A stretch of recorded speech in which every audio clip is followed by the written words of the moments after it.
Let's go. It's gonna connect up any second now. What's up, everybody? It's Matt Johnson. We're back again with another episode of Real Estate Uncensored. This is the place where you get actionable ideas, insight, and inspiration to turn your real estate career into a life of freedom. And we have a wonderful repeat guest here today. So there's no guarantee that this episode will stay on any sort of rails. I'm pretty sure we started the episode off the rails already, but we're going to get back quickly on track, and we're going to talk about how to get over the 100 deal a year hump.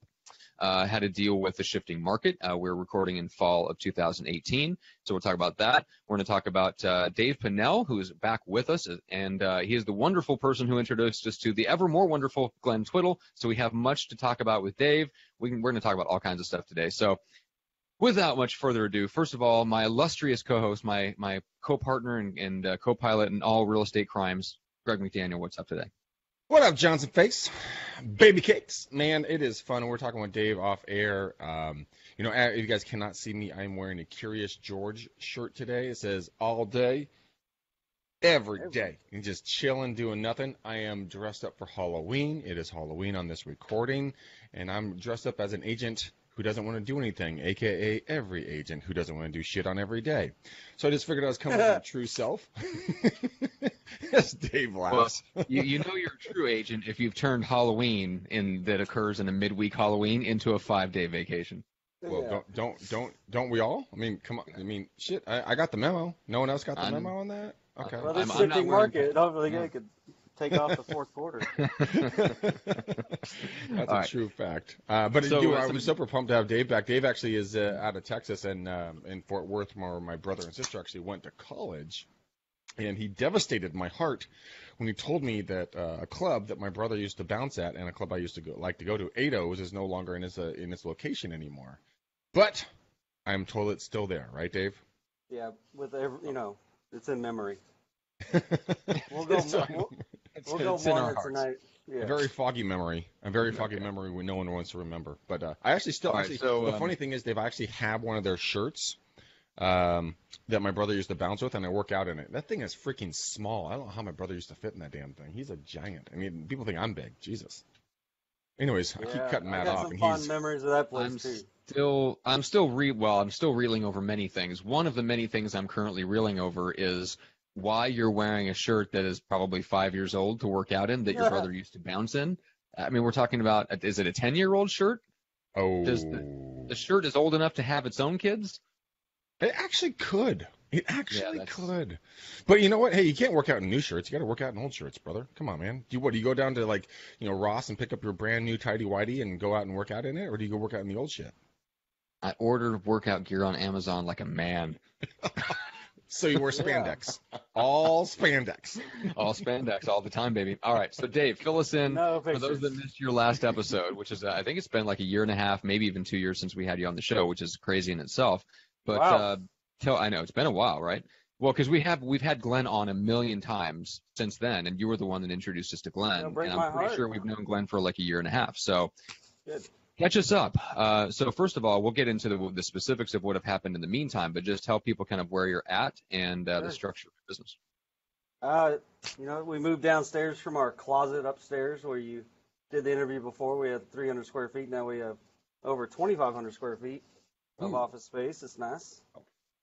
I've got 6 people that work for me now, and I've got almost married, 7 months away, and she's running my business now for me. I don't make any more decisions. That's a joke. No, but we partner up. We partnered up in a You joke, but you don't joke, and we all know that. Yeah. That's a good married man right there. Yeah. Costa Rica, baby. I'm gonna own me that coffee farm one day. Oh man. Okay. So what was your transactions a couple years ago? Give us an idea of kind of where your trajectory is heading. Well, before I started listening to you guys, and my perspective wasn't there yet where I wanted to grow it to. I was comfortable doing 45 to 60 deals a year. I was comfortable. It was a good pay. It's seller satisfaction. Then you start hearing these teams, you heard in the podcast, and you're like, wow, I could really sell 400 to 1,000 homes a year.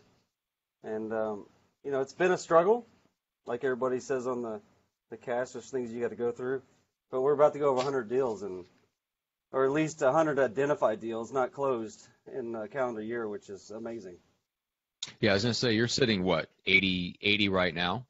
Yeah, we have 66 closed and 15 pending, or an escrow closed, showing people under agreement to Still work a with couple us. months to go. We're at the very end of October, so you still got 2 months to put stuff under contract, which is awesome. Yeah, Yeah, it's a nice okay. feeling. And you mentioned you've got 6 people working for you now. What are their roles? What do they do? I got Elizabeth. She's my fiance. She's doing the operations side for it now until we fill that.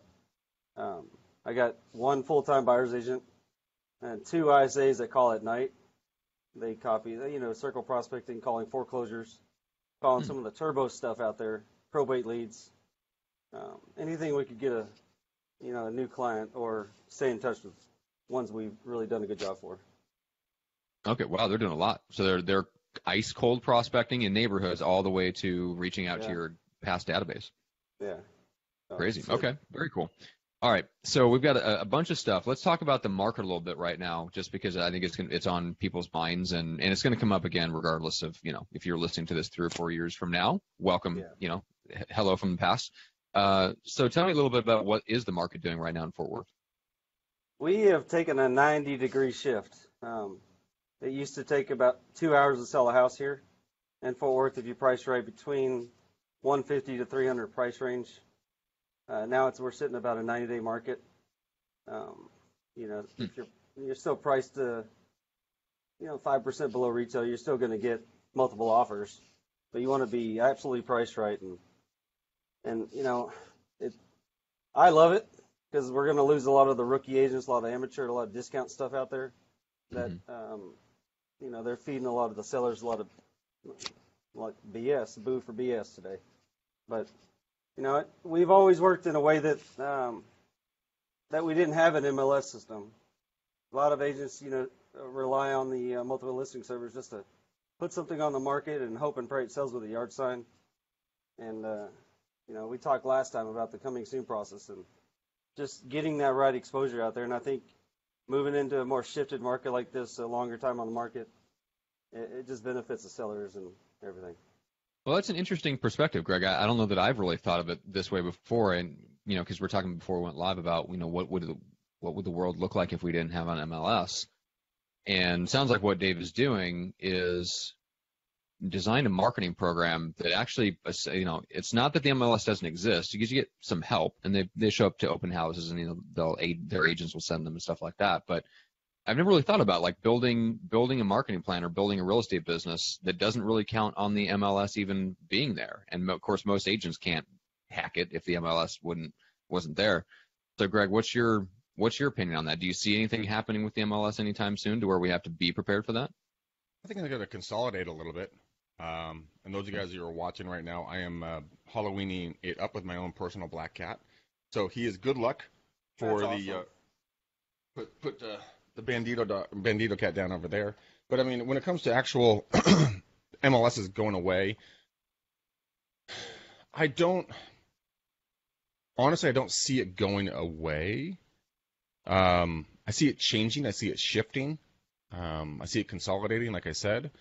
But even if you could, Dave, like you're creating your own MLS essentially, right? Like if you can create your own stuff, like Matt, you and I have talked about a couple of guys who have been very diligent about marking up the not on market properties, so they create their not on market MLS. Right. I mean, if agents were more diligent about that, I think they would create more draw to them, create more value.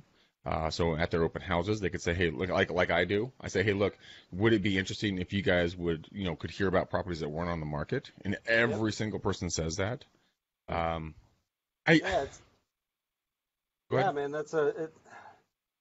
it's such an advantage to have the cash flow per se. Most agents are, they're commission check to commission check, and they don't have that cash flow in the bank to market a home correctly. In my sense, I know some agents that have to put the invoice for the photos at the closing table. Mm-hmm. That's just not proper. Sellers in this market, they just need the exposure so they get multiple buyers in that door at the same time, the same hour, and create that fear of loss. Right. So let's go over that really quickly. So you're seeing the market shift in down in Texas right now. You're seeing people, as the market softens, you're seeing people like going paycheck to paycheck essentially. Is that what I'm hearing? No, it's commission to commission. So Paycheck to paycheck, commission to commission. yeah. Well, I guess you're right. If you're only an average agent or just above, you're selling, let's say, 10 homes a year, which is, admirable, I guess. But you're going to spend that money before you get that next client because you're trying to either figure out what to do to earn the next client or you just got personal expenses. Yeah. And, Well, I mean, before everyone thinks you're sitting on your high horse, I mean, let's let everyone understand where you came from before they're like, this motherfucker, he's just all hoity-toity.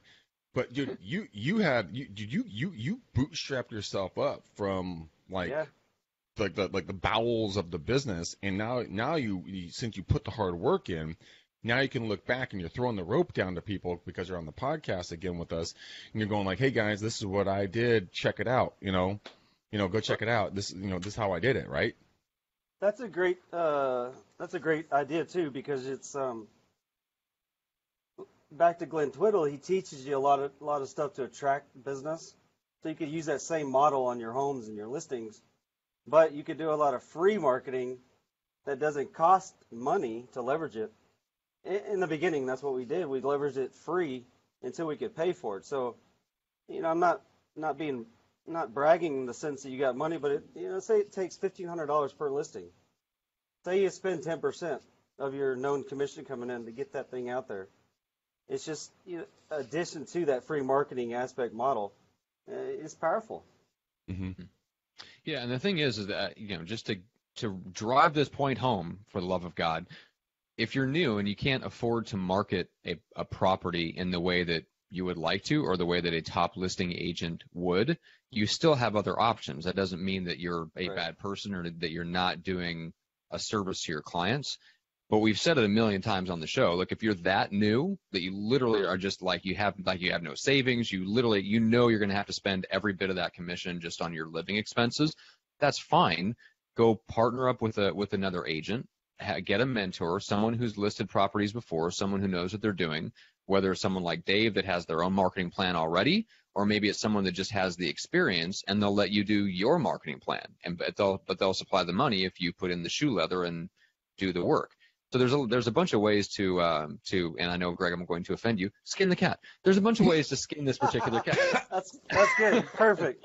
I caught a Greg. black one too. Jeez. I know, but there's a lot of ways to do this. But the end result at the end of the day, what you don't want to do is do a disservice to the clients by doing things like taking your own photos. You know what I'm saying? Like, these are things that if you're a team leader, you're probably like you're pulling out your hair that even anybody still does this. But if you're the run-of-the-mill agent, you've probably seen this in your office. And do not do that, right? There's a level where you can replace money spent with time spent, right? So instead of picking up the phone and calling 200 people, you can go knock on 200 doors. And you can get a whole crap load of people into an open house just by putting in your time. There's nothing wrong with that. You going out and taking photographs of the listing, that's not good. The invitation is powerful.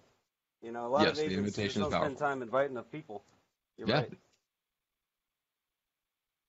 Your marketing plan is to pack as much marketing, as much promotion, as much buzz into as short a time period. You are compressing the time frame as much as humanly possible. Like, you want all that foot traffic, all that attention within, 4 days?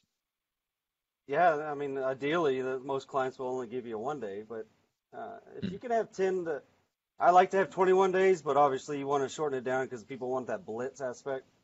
You could go 21 to 10 to 7, but ideally you want 5-day block of time to take it from a Monday to a Saturday, have a pre-planned event of actionable items that you do in a marketing checklist, an action checklist, and things that you're actually going to be accountable for at the end of the day, so that you feel like when you get that check, when you get that check in the mail or from the title company, you earned it.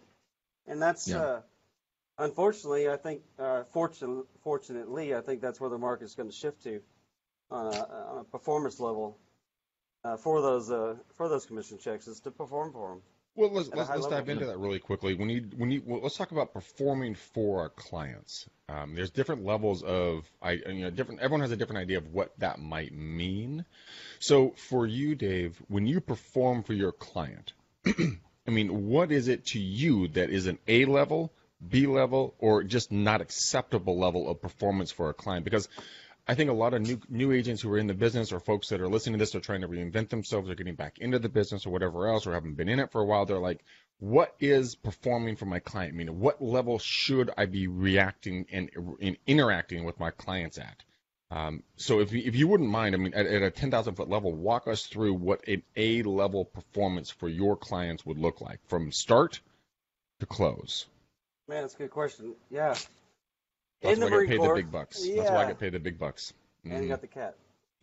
2 cats. Please, man, don't kill the other cat. That's Johnson's job. Heartless fool. You crossed the path of you and the black cat. I just want you to know that. But anyways, back to your point. In the Marine Corps, I was taught that anything that feels unsat, your body, your work, you got to identify it and you got to work on that weakness. From start to finish, we have a 26-step process. It's everything from online content, the photos, the documents you need. It's the retargeting on Facebook ads. We could go into that all day long because people spend too much money trying to generate a new lead. Just retarget the ones you already have with your listings. You'll be just fine. But it's a 26-step process. It's a 26-step process that, if it's carried out correctly, you're going to feel satisfied, and your client's going to be Disney World, Ritz. They're going to have such an experience that they cannot deny referring you business the rest of your life. You will 20x that referral time if you follow a system that just that performance is like a NFL player that the stories of Jerry Rice, for instance, that he went over and above being that NFL player for San Francisco, and he didn't have to be, but that's what you got to bring to this market. You got to perform at a level that you're uncomfortable with so that your clients see it. Matt, just so you know, Jerry Rice is a football player, and he played for the 49ers up here in San Francisco. Oh, how dare you. How dare you question my knowledge of 80s and 90s San Francisco 49ers football. I have more books on Bill Walsh than you can ever. You don't even know they exist. Wait, who's Bill Walsh? Yeah, thank you very much for that. So that's exactly, and for everybody that's listening can now understand who the real sports fan is. Thank you. Okay. So, Dave, let's talk about getting over the hump a little bit, because this is a very interesting conversation to me. You've been going through essentially what a lot of folks go through. Your business is expanding. You're working on taking on people. A lot of people don't work out. You end up having to let them go, move on, or they leave and you move on, and so all this stuff like that.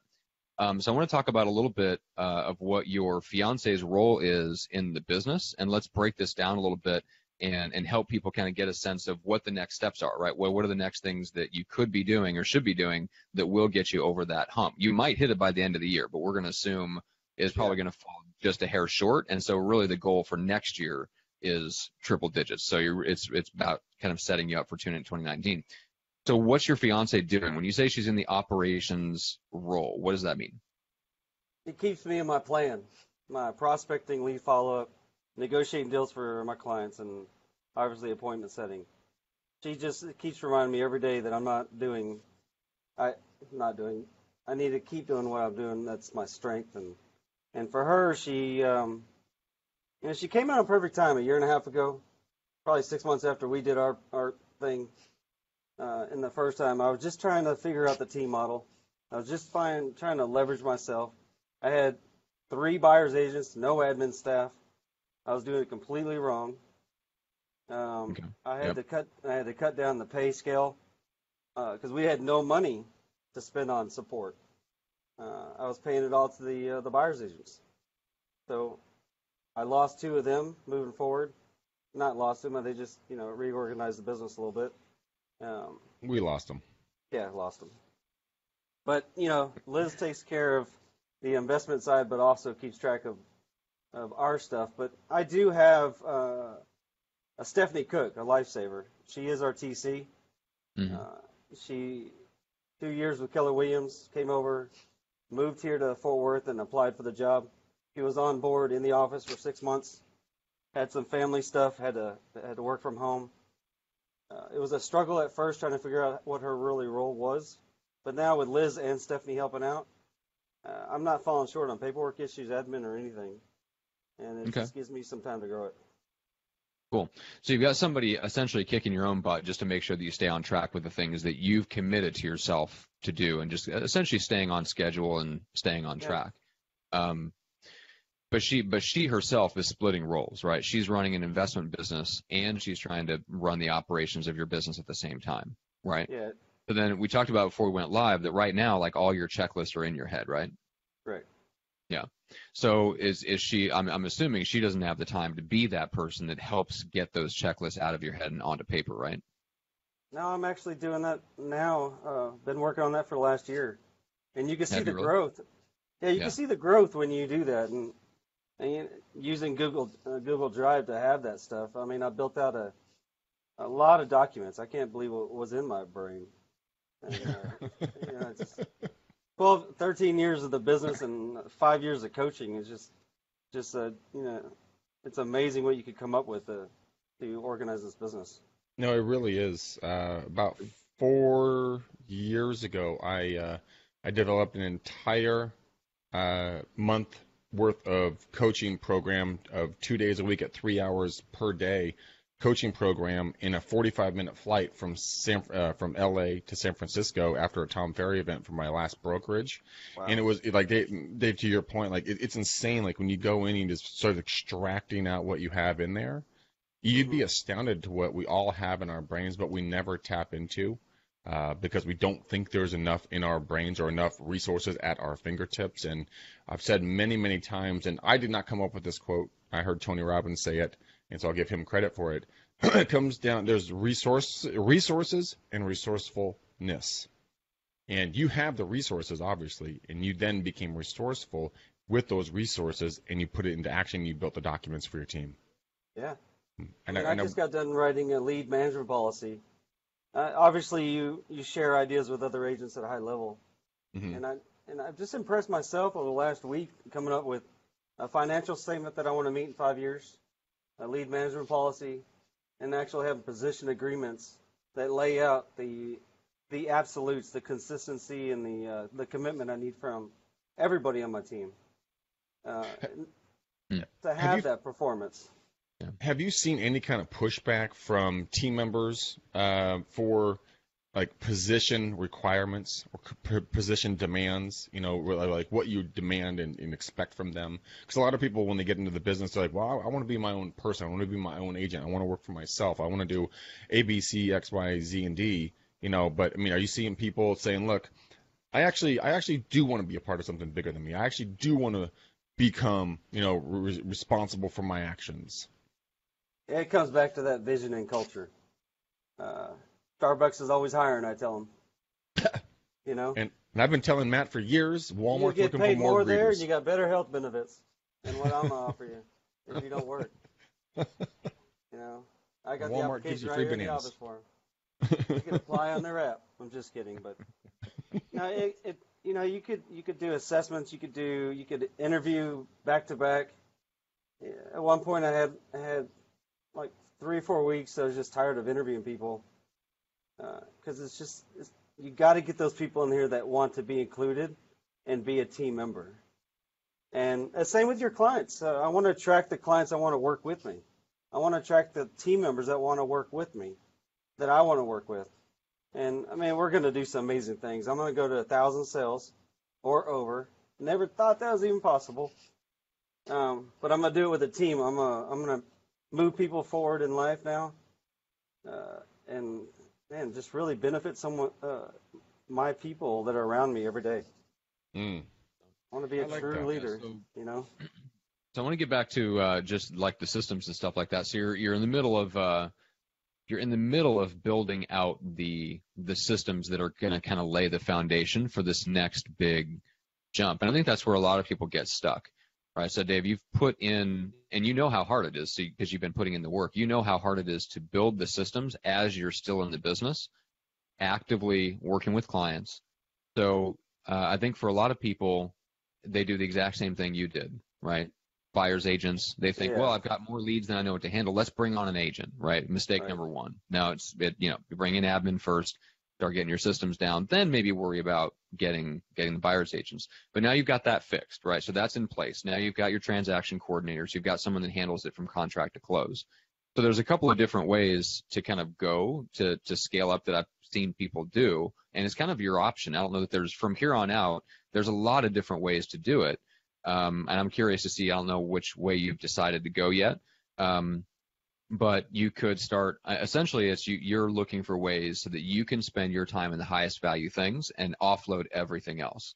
So that I think the next stages for you are probably offloading some of the client communication, like getting a client coordinator who may be different from your transaction coordinator to start talking with your clients, so it's not all falling on you, especially as your days on market start to go up. That starts to become a bigger deal.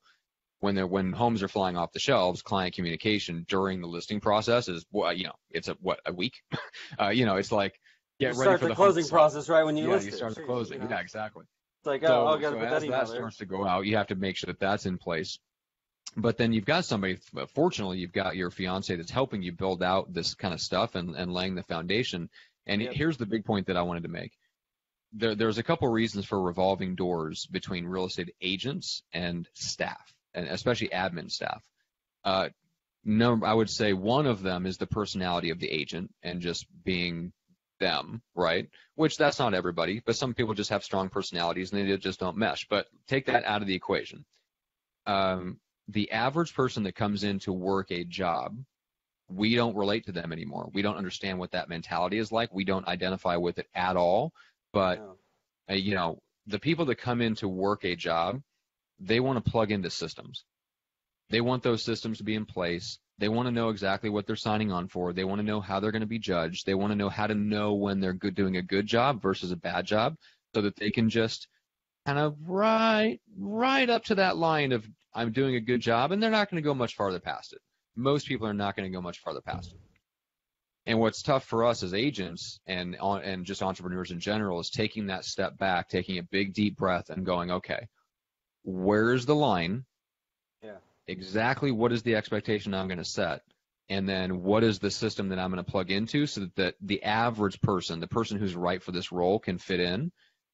You know what I'm saying? And then they come in with a whole different mentality. They come in with a much greater level of security. There's a lot less stuff that's in flux. There's a lot less stuff that makes you upset, right? Yeah. Which is a good thing, right? So there's less friction. Less friction is a very good thing. I'm a high most driver, of them don't so want it's friction. really hard. They don't want confrontation. Yeah, you're a driver. You're a Marine Corps guy, for God's sake. It's not going to be easy for you to relate to the person that just wants to show up and do a good job and do kind of the average. So I think you just have to overcompensate for that by building really good systems they can plug into, and then you set the expectation so there's less friction, less anger, less confrontation with them. That will help a lot. Absolutely. I see a lot of people, the guys that do it successfully, that make that jump, that's what either they get good at it or they bring somebody in like you have who is good at it. Okay. Yep. Yeah. It's been a big struggle in learning. Do I want to pour into these people too? Is my biggest question, my concern in my head. And because if you don't train them, they're going to stick around, right? And if you do, they may leave. But my depends on how you pour in. Yeah, and that's depends just me. on how you pour into them. Yeah, there's ways to pour in. You can help them develop personally. Doesn't mean you need to teach them how to be self-sufficient rainmaker agents. Like there's nothing written in the real estate law books that says you as a team leader have to train them on how to be you if they have, every possibility of just taking that skill set that you just taught them and leaving you. Your responsibility is to the business and just to train them on how to operate within your business, nothing more. That's my view. That will not make. There's a lot of people out there that disagree with that. Yeah. But to me, your obligation is to the business first and people second. I was listening to one of y'all's podcasts this morning, going to the gym, and it's that step back you just said. It's I'm used to doing the 50 deals by myself, so why can't you do 40 yourself? No, let's get them to 20, and if that's consistent, that's their behavior.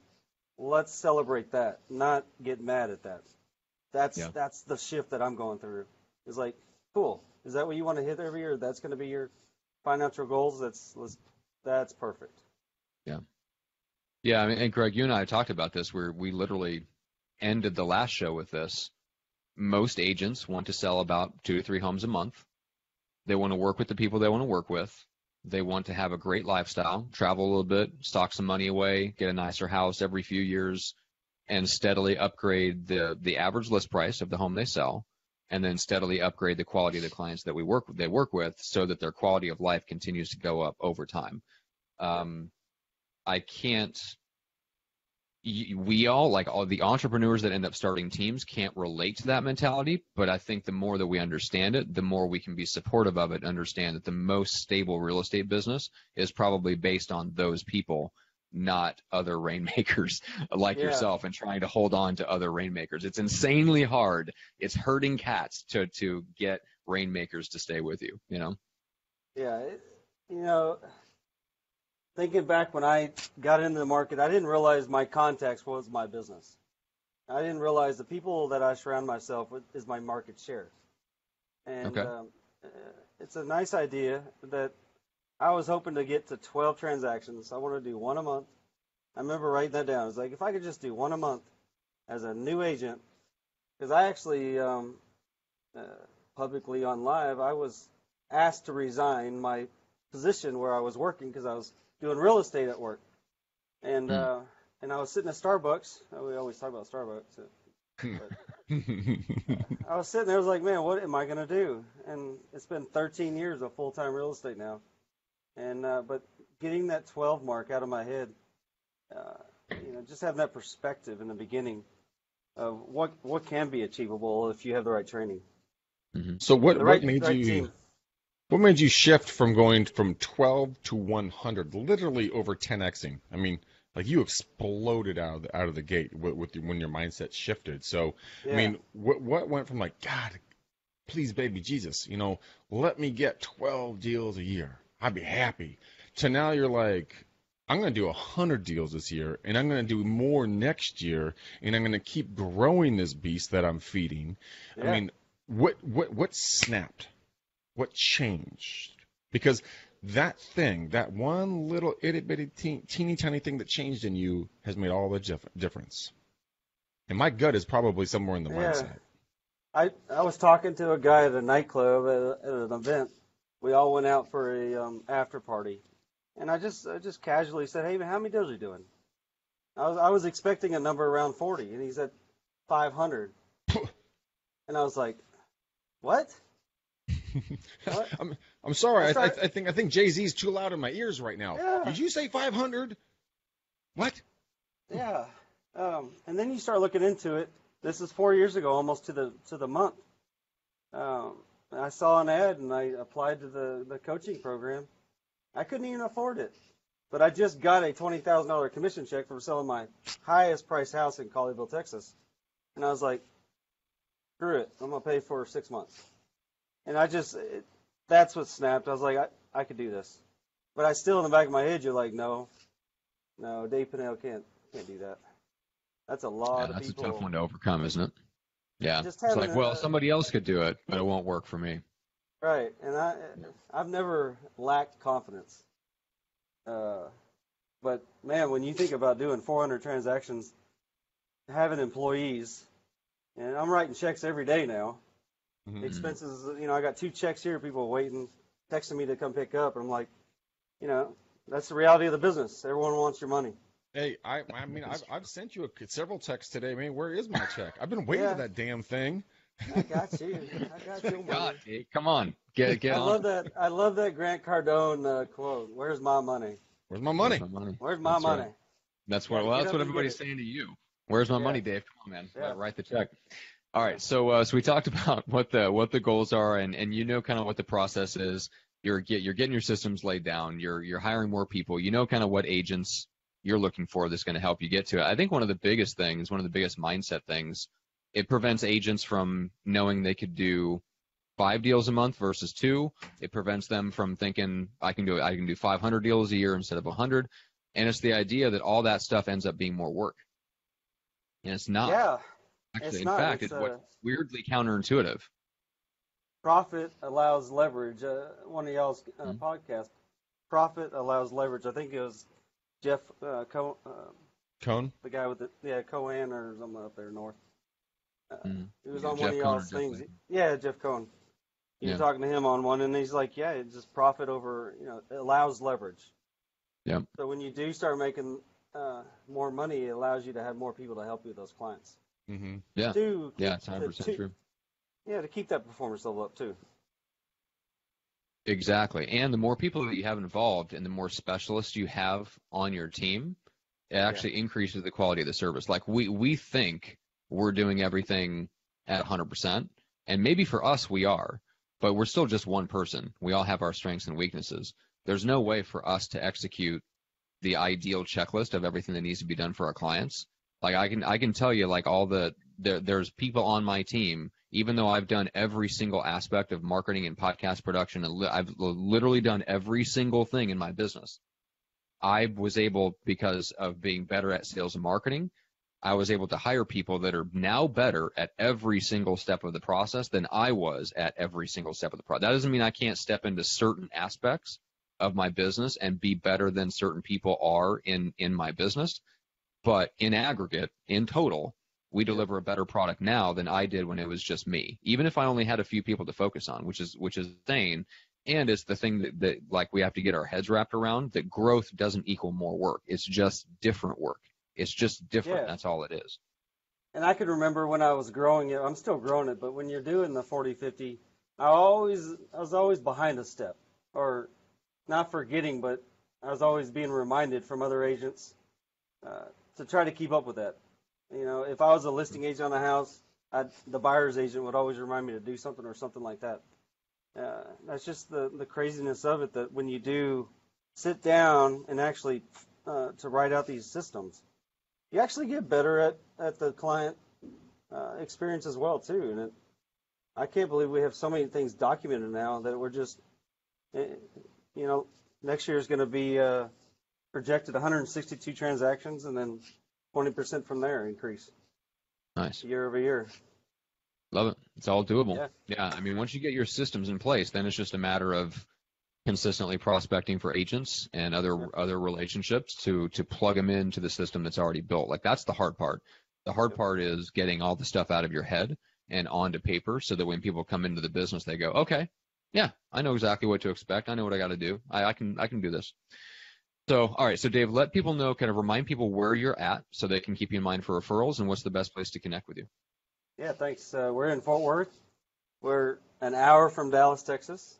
So if I'm at events, I always say I'm from Dallas, but truly it's Tarrant County, Fort Worth, Texas. Please reach out, and if it's okay with you guys, I'm actually been working on that coming soon booklet, the marketing plan, and anybody that wants it, let's go ahead and share it with them. It should be ready, professionally put together in about 2 weeks. So I'd love to share it so we can improve our industry as a whole. Yeah, so if you're listening to this episode after the fact, just check the show notes for the link. That's the easiest place for us to go and get that link over to people. So check that out. That's at the website, McDanielRealEstateSystems.com. Just go to the latest episodes and find the show there. Awesome. And then I'm assuming they can reach out. What's the best way if they want to send you a referral just to your team? To the team, it's team@citiesrealestate.com. CITIS realestate.com. I can't even spell my own company name. Cities plural. Yeah, Cities plural. Exactly. I am dyslexic, so I'm the dyslexic one on the show, sir. Do not steal my title. I can misspell shit all day long. The only thing I'm good at is selling houses. I can't do anything else in life. Well, you got yourself a beautiful fiance, so you're definitely good at something else. So let's just put it there. Yeah, Matt's just like, what the fuck? Yeah. Wow. Hey, anybody else watching after this show, May 11th, Rosemary, Florida, come on out. Just kidding. I think they will. I think they will. You're going to have a lot of people Bring a wedding crashing. Bring a wedding gift if you're coming. Bring your wedding gift. That's right. I'm registered at the local Ferrari dealership. You may stop in there and acquire something small, something tasteful. Something tasteful. I mean, keep it classy. You mean a All right. keychain? Directly, That's that's, right. Greg, what's the, Brian. That goes to Brian out there in California. That's right. Give me your Correct. card. What's the best way to connect with you, and why should people connect with you? We talked about the 36 to Life program a little bit, but we didn't really spell it out. Guys, if you're looking to, you've heard Dave in this show. He's gone from rags to riches. I mean, a lot of us are, or sometimes you're mentally in rags, or you're physically or financially in rags, or emotionally in rags. If you guys are looking to get that bump, if you want to be around people like Dave and like other folks that Matt and I surround ourselves with, that Matt and I, run with and everything else, come hang with us. I mean, this is what our team does with EXP. We're going to put you through the 36 to Life. We're going to show you how to use social media. We're going to show you how to use social send out cards. What's up? Hashtag BFF. I see Gail over there in the viewers. So, if you want to learn how to do, send out cards, there's a lot of value add to bring more business, more income, and more just fulfilling business to you.